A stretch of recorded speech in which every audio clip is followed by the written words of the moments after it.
G131, day 18, the final day of the B block. Boy, in front of the Budokan. We start off with the LIJ Juniors against the New Young Lion Juniors. Was what it was. Boston Crab win for the LIJ Juniors. Then we get a performance by Jam Project of the song for the G1, Max the Max. Pretty good song. Haven't had much time to listen to it, though. Then we get to the tournament matches. First match was Chase Owens against Yoshihashi. This was to determine who would be the bottom feeder of this year's tournament, and we all knew it was going to be Chase. Match ends in about 8 minutes. Yoshi hitting Karma on Owens. Chase ends his tournament 2-7. Yoshi basically reaches his expectations of 3-6. I mean, every year he's in this tournament, he either finishes 3-6 or 2-7. Does Yoshihashi?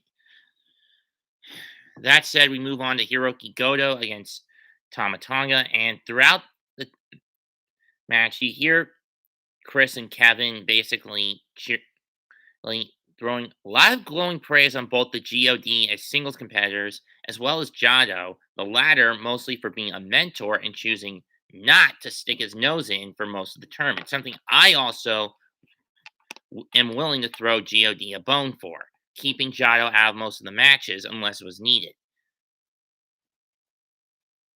In the end, Tama tries to go for the gun stun. Goto reverses it into the Goto Sanshiki roll-up in about 15 minutes.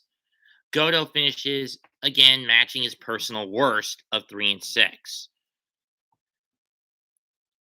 At least he didn't win his first match out of the... And unfortunately for Goto, this was an even worse setup for him this year, as he started out of the gate losing his first 4.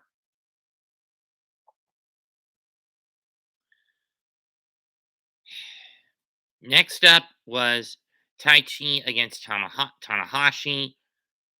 Tai Chi was really coming into this with a bad set of ribs, and Tanahashi tried to exploit that throughout most of the match, but it ends shockingly about 14.5 minutes in, Tanahashi missing a second high fly flow instead of going for the pin after the first one, or rather that was the aces high, but whatever.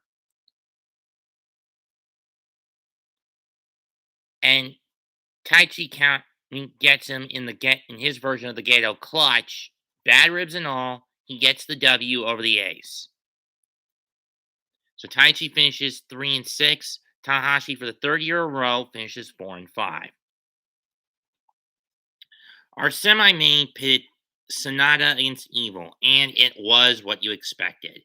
Evil, once again, pulling every shenanigan out of the book. Dirty trick, breaking the trick out of his bag. Sonata had a counter for most of them, but it was at the end when Togo pulled the ref out of the ring that Evil was finally able to get some shots in. Chair shot to the face, low blow, Garrett triangle, everything's Evil. 1, 2, 3. Evil finishes 7-2, which would have been enough to win him the block had he not lost to Okada and Cobb.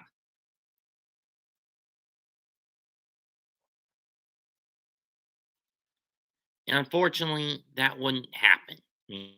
Thankfully, that didn't happen. That said, Evil still took his frustrations out on Sonata after the match, taking Dick Togo's garrote and strangling Sonata with it.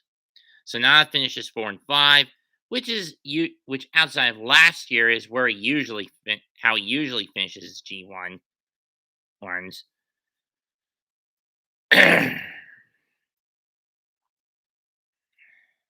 Evil, a personal best 7-2, but even that was not, as mentioned, that was not enough to get him into the final. We then get the main event, Cobb versus Okada. Third time in as many months these two have clashed. Okada got the win at Wrestle Grand Slam in the Tokyo Dome. Cobb got even the score at the MetLife Dome. These two went back and forth, and it shows once again how much of a workhorse Okada has been in this tournament. Going into this match, 6 of his 8 matches had gone over 20 minutes.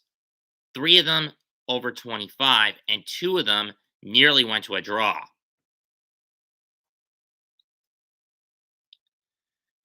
Which was what Cobb was hoping to go to. Because Cobb didn't need to beat Okada. Okada needed to beat him.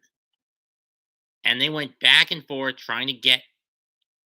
But Okada ended up getting his legs caught on the ropes at one point. That could be an issue going, and that could be an issue down the line. Anyway, Cobb tried constantly to hit him with Toward the Islands. Okada got out of it. Okada tried to hit the Rainmaker and got out of it. And Cobb got out of it. It wasn't until the end when Okada barely managed to nail the landslide and finally score that all-important Rainmaker for the 1-2-3. Both men finished 8-1 in the B block, but with 16 points. But ultimately, it's Okada moving on to the final tomorrow. So yeah, this is going to be a doozy. But what makes me worry about this match? Match that Ibushi could still win for the third time in a row. Well, it's because Okada has been the linchpin to his tournament victories. Let me explain. The past 2 years in the G1 that Ibushi has won it, what has been the key factor? That he beats Okada. 2019 on the final block day, he beat Okada. Last year, on the first day of the tournament, he beat Okada. And that is what has helped Ibushi get the W. Okada needs to get over that hump if he's going to win his third G1, one overall. Keep in mind, he hasn't been to this spot since 2014, nor has he won the tournament since 2014. Ibushi is still looking to do something no one's ever done. Not Tenzan and not Chono. And that's win the third straight G1. Hello, Austin's Gameplay channel. Thank you for joining me this morning.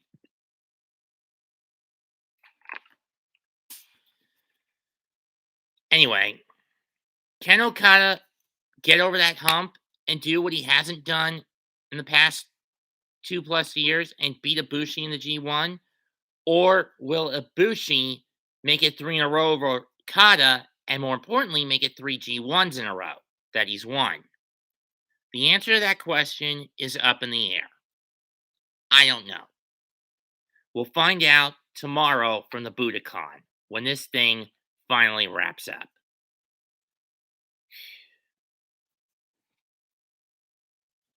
On a more somber, non-wrestling related note, I'd like to give a moment of silence to an anime voice actor that I never got to meet, but I heard was a very good man. Yesterday, the anime voice acting community in America lost one of the best and lesser known actors in Christopher Owen Aries to COPD, which is a lung problem, at the age of 56. He died last night. Brief moment of silence before I wrap this up.